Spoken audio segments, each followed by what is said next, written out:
அனைவருக்கும் வணக்கம். இன்னைக்கான அரசியல் அப்டேட்டில் நாம் பார்க்க போகிற ரொம்ப ரொம்ப முக்கியமான ஒரு பரபரப்பான தகவல் என்ன அப்படின்னு பார்த்தீங்கன்னா, அமெரிக்கா ஈரானுக்கு இடையில் எப்போ வேண்டுனாலும் போர் வெடிக்கலாம் அப்படிங்கிற சூழலை இறந்து வந்துட்டுருக்குங்க.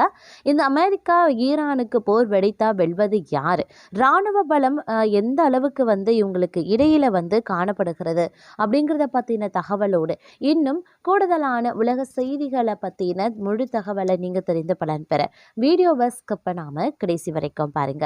வீடியோக்களை புகர்றதுக்கு முன்னாடி இதுவரைக்கும் நீங்க நம்ம சேனலை சப்ஸ்கிரைப் பண்ணல அப்படின்னா உடனே சப்ஸ்கிரைப் பண்ணிக்கோங்க. அப்படியே பக்கத்துல இருக்கக்கூடிய நோட்டிபிகேஷனுக்கான பெல் பட்டனையும் பிரஸ் பண்ணிக்கோங்க. சரி நேர்களே, வாங்க வீடியோக்குள்ள போகலாம்.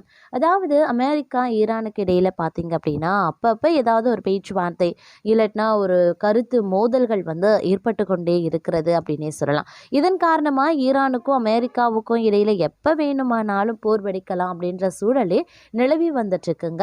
ஒருவேளை இரு நாடுகளுக்கும் இடையில போர் வெடித்தா என்ன நடக்கும், இரு நாடுகளுக்கும் இருக்கக்கூடிய இராணுவ பலம் என்ன, இரு நாடுகளில் யார் வெல்லும் என்பது குறித்து இப்போ நாம தெரிஞ்சுக்கலாம். அதாவது அமெரிக்காவுக்கும் ஈரானுக்கும் இடையில கடந்த சில காலமாகவே தொடர்ச்சியாக மோதல் போக்கு நிலவி வந்துட்டு பேச்சுவார்த்தை ஒரு பக்கம் நடந்தாலும் அமெரிக்கா தனது போர் கப்பல்களை அங்கு தொடர்ந்து அனுப்பி வந்துட்டு இருக்காங்க.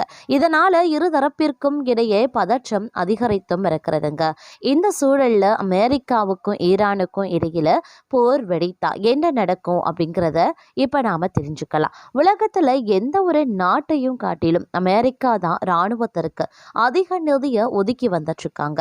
அமெரிக்கா $895 பில்லியன் அதிகமான பாதுகாப்பு பட்ஜெட்டுடன் முதலிடம் வகித்து வருகிறது.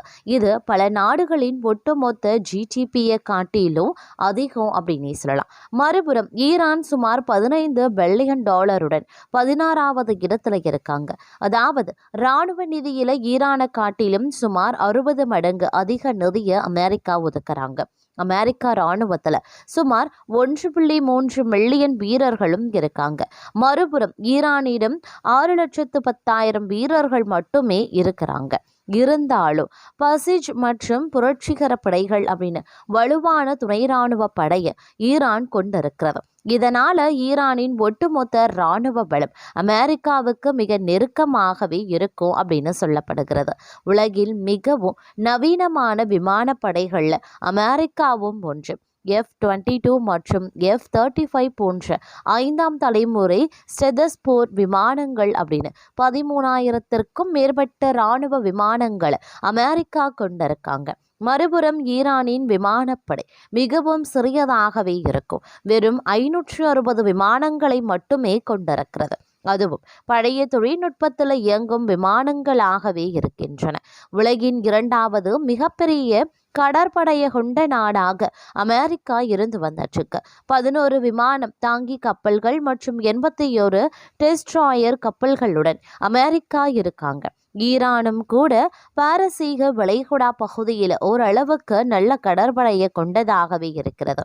நீர்மூழ்கி கப்பல்கள், கன்னிவெடி கப்பல்கள், ஆயுதம் தாங்கிய அதிவேக படகுகளை ஈரான் கொண்டிருக்கிறாங்க.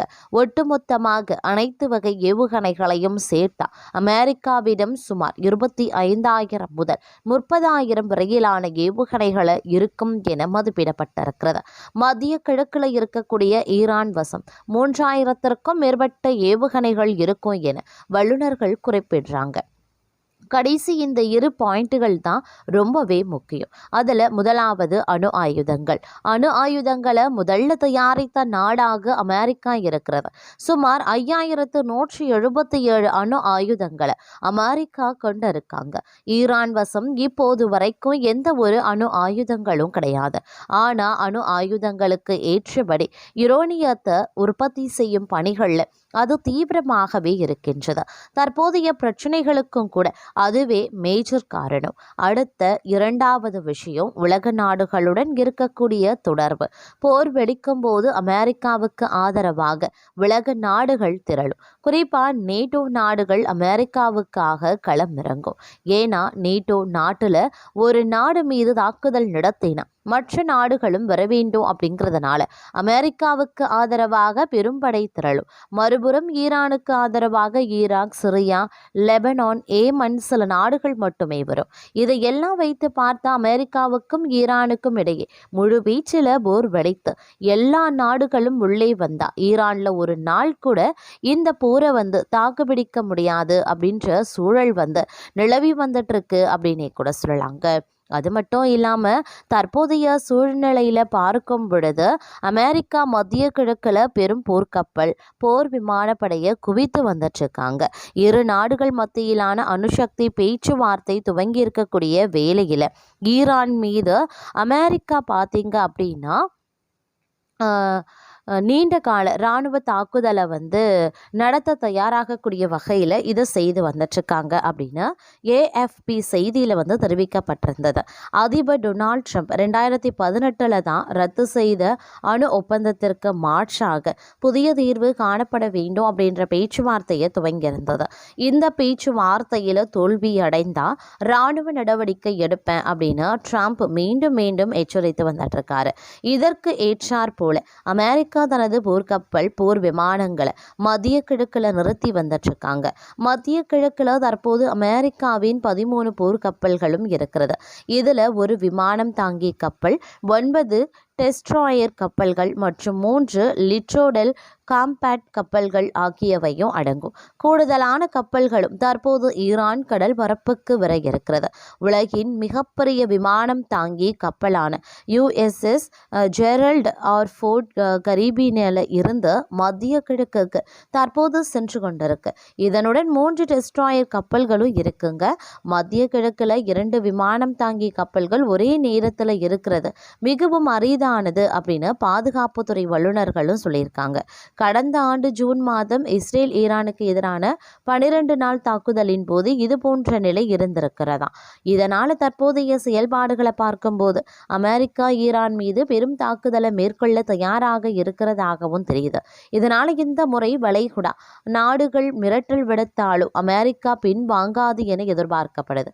மொத்தத்தில் அமெரிக்காவின் இராணுவ குவிப்பு ஈரானுக்கு எதிரான பெரும் நடவடிக்கைக்கு அடித்தளமாகவே இருக்கலாம்.